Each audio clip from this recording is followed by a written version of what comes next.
When people remembered 18-year-old Katherine Foster, they spoke of her as the kind of young woman who seemed destined for a bright future. Disciplined, friendly, deeply rooted in her faith, and focused on her studies. She wasn't someone you'd ever associate with danger. Which is why the news that spread across the University of South Alabama one Saturday morning hit the campus like a shockwave. Katherine was missing. Students and staff rarely faced violent crime on this otherwise peaceful campus. Security mostly dealt with parking issues, noise complaints, and the occasional dorm prank, nothing even close to what was unfolding. At first, no one panicked. Katherine was responsible and predictable, but this was a time before cell phones. It wasn't unusual for students to be out of pocket for hours. But as Friday passed without contact, concern quietly shifted into fear. So when dozens of students joined police and campus officials to search the grounds, anxiety was written on every face. Searchers fanned out from the dorms toward nearby wooded areas, hoping more than expecting to find something. About 150 feet from a paved road, one volunteer froze. Lying on the ground ahead was a still figure. As they moved closer, the dread became reality.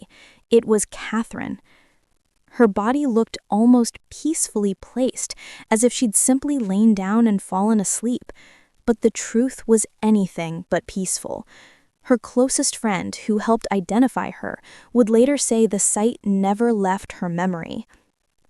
Detective Paul Williams, working with forensic experts Dr. Gary Cumberland and the highly respected medical examiner Dr. Leroy Riddick, arrived to document the scene. Dr. Riddick was strict about contamination. No one touched the body until he completed the full external assessment. Within moments, the cause of death became tragically clear.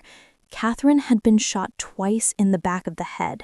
One round from a distance, the second almost at contact range. The brutal precision suggested deliberation, not panic, not robbery, not random violence. It looked like an execution. Yet nothing about Katherine's life aligned with the world of calculated violence. She wasn't involved in criminal activity. She wasn't entangled with dangerous people. She wasn't using drugs. Toxicology later confirmed she had no alcohol or illegal substances in her system.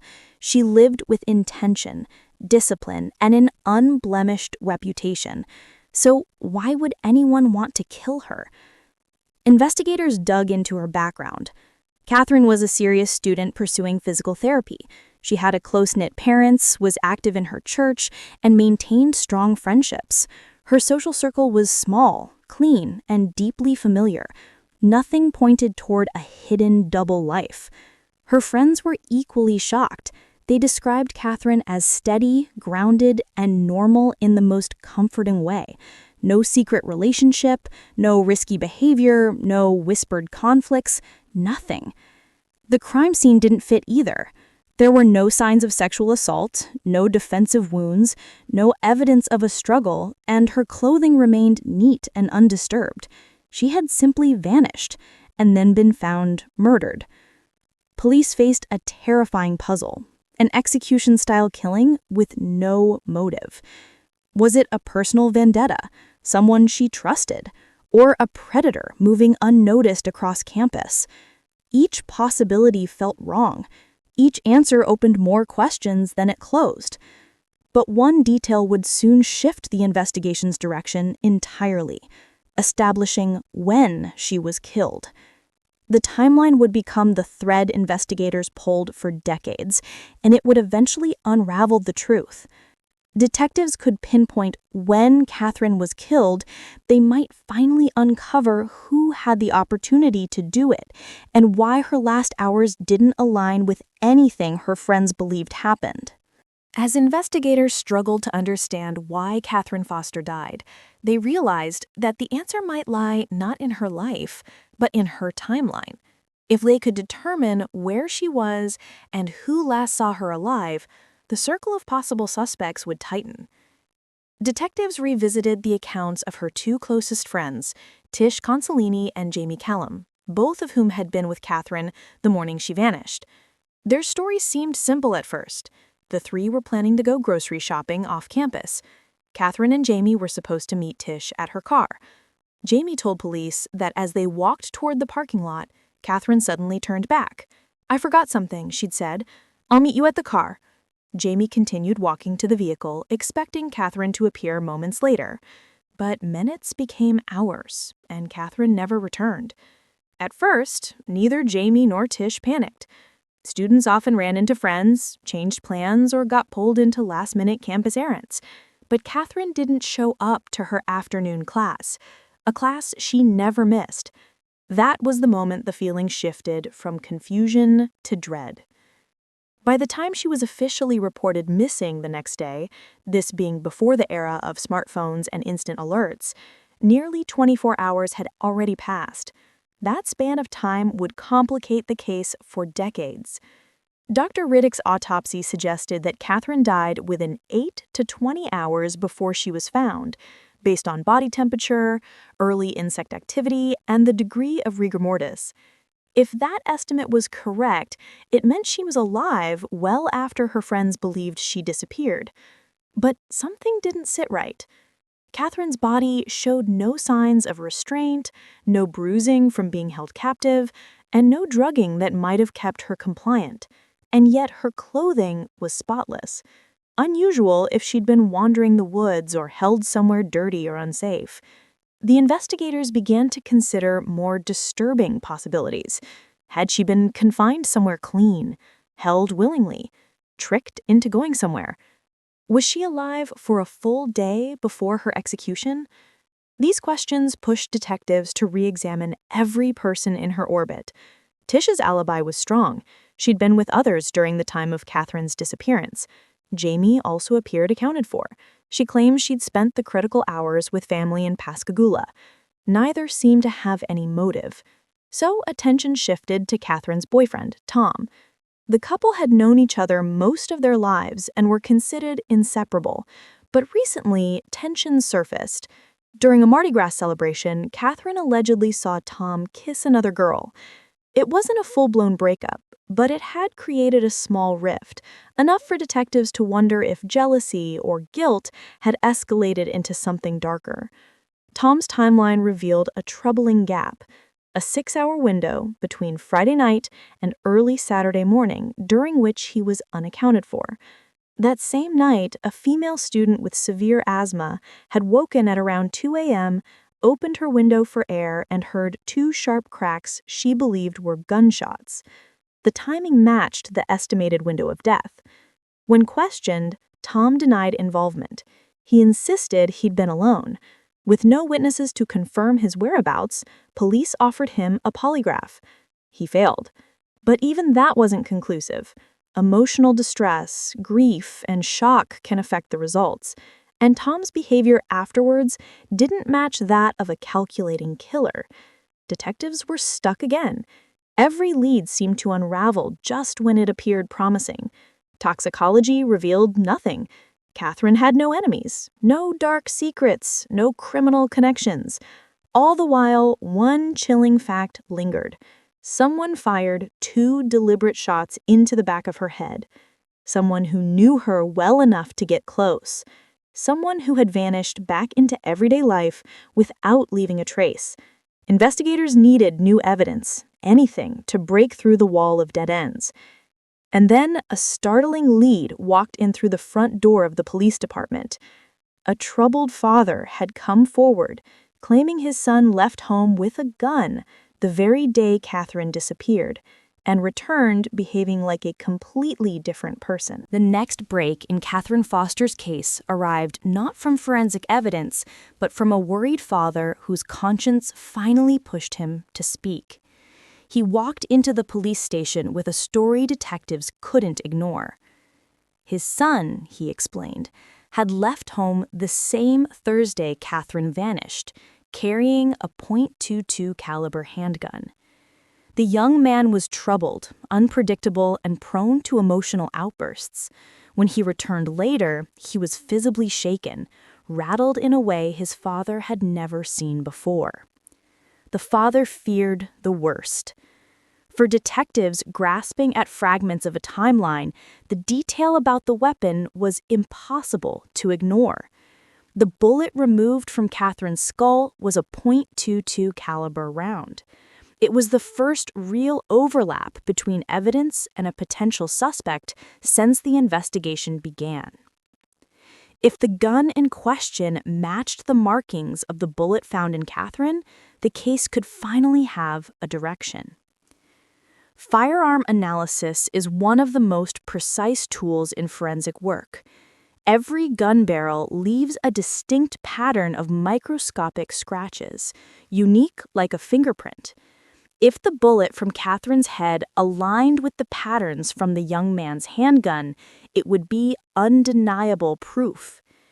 Detectives seized the weapon, and optimism surged. For the first time, they felt they might truly have their man. But when the forensic team completed the comparison, everything collapsed. The lands and grooves didn't match. The bullet wasn't fired from that gun. The suspect was cleared. Another dead end. The frustration among investigators grew heavier. Every lead with potential dissolved into nothing. Every new clue seemed to close a door rather than open one. And yet, no one could walk away from the case. Katherine was young, innocent, and brutally killed. Someone owed her justice. With the latest suspect cleared, detectives turned their attention to a new possibility: the location of the murder. The campus was safe, small, and tightly monitored. Anyone wandering near the dorms would have been noticed, but there was one group of people who could move freely without raising suspicion: campus employees. Investigators began looking through maintenance staff, contractors, and security personnel. One man in particular stood out: a maintenance worker with a deeply disturbing past. Years earlier, while serving in the National Guard, he had attempted to abduct a medical student. When she tried to escape, he shot her with an M16 rifle. The fact that such a man had been hired on a campus now felt absurd. But decades earlier, background checks were far less rigorous, and Mobile had been a community unaccustomed to violent crime. The maintenance worker became a top suspect.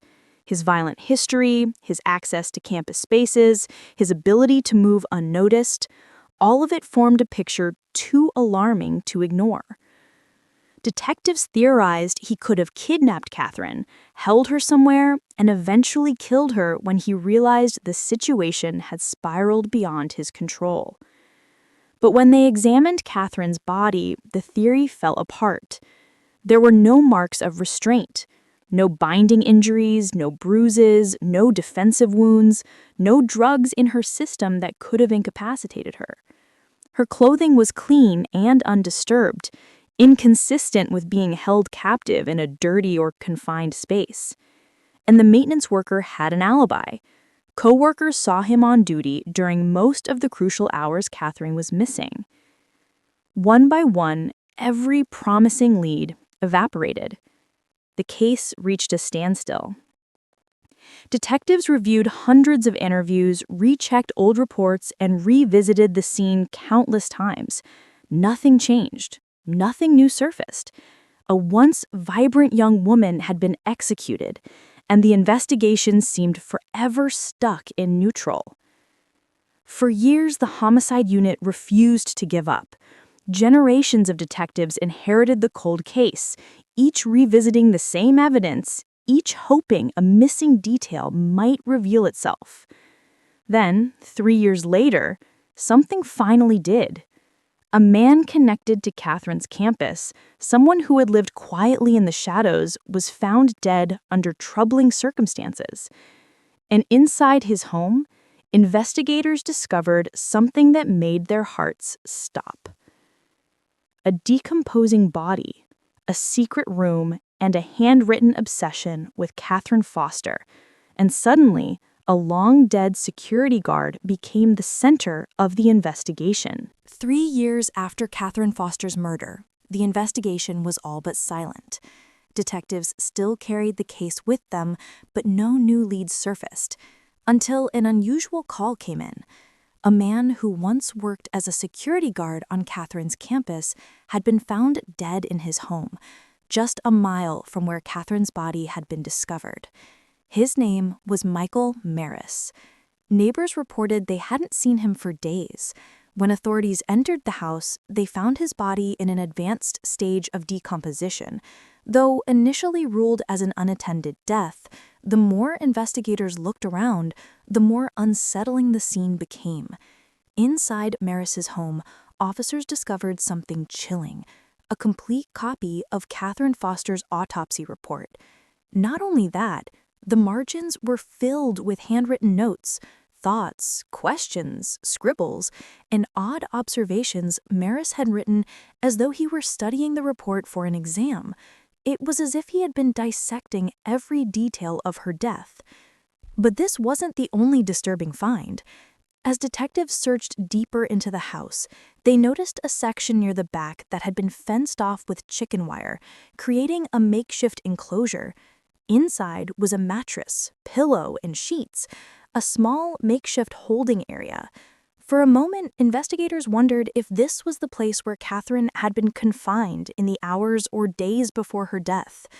The discovery hit everyone hard.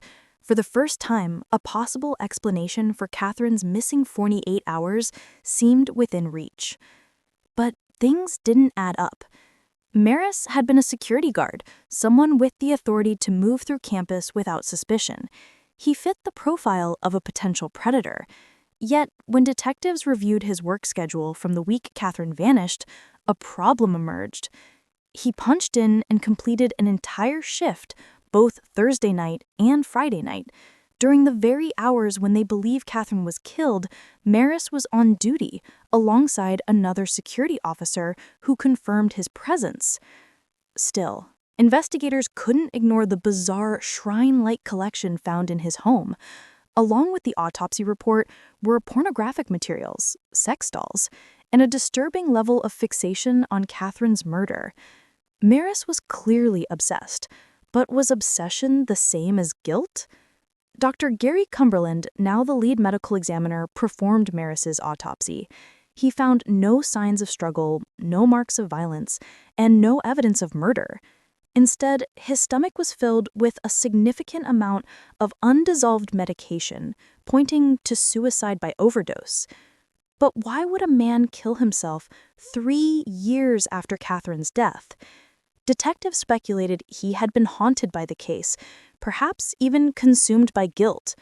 For a short time, it appeared investigators had found their killer: his obsession, his hidden room, his death close to the anniversary of Katherine's. The coincidences stacked high, until they didn't. Digging deeper into Maris's life revealed a tragic family history steeped in psychological trauma. Several immediate relatives had died by suicide. Maris himself had struggled with mental health issues and had repeatedly failed psychological evaluations for local police departments.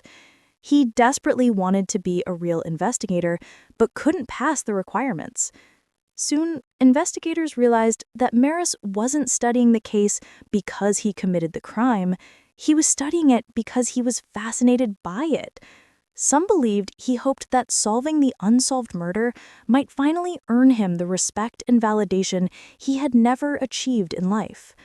The holding cage found in his home had a far less sinister explanation. Maris had cared for a grandfather with dementia who frequently wandered off. The enclosure was a misguided attempt to keep him safe inside the house. Piece by piece, the theory of Maris as the killer fell apart. What remained was a mentally unstable man obsessed with a high-profile murder, but who played no direct role in it. The disappointment struck investigators heavily. Once again, they were back to zero. Yet the case refused to die. 20 years after Katherine's murder, a small error hidden in the original forensics, a mistake buried in a handwritten note, would finally reopen everything detectives thought they knew. Final notes. a forgotten lab note, and a revisited time of death calculation would soon reveal that the case had never been cold. Investigators had simply been looking in the wrong direction all along. Decades passed, but Katherine Foster's case never truly left the minds of investigators. It became a kind of haunting legend within the department. The murder no one could solve, the case every new detective reviewed in hopes of seeing what others had missed. And then, nearly 20 years after Katherine was found in the woods, everything changed. Reporter Amy Greer approached investigators with a request. She wanted to produce an in-depth feature on the unsolved case. Her segment aired, retelling the details with fresh attention. Detectives hoped, perhaps quietly, that the renewed coverage might shake loose a memory, a rumor, anything. It did. A man named Ricky came forward with an unexpected confession.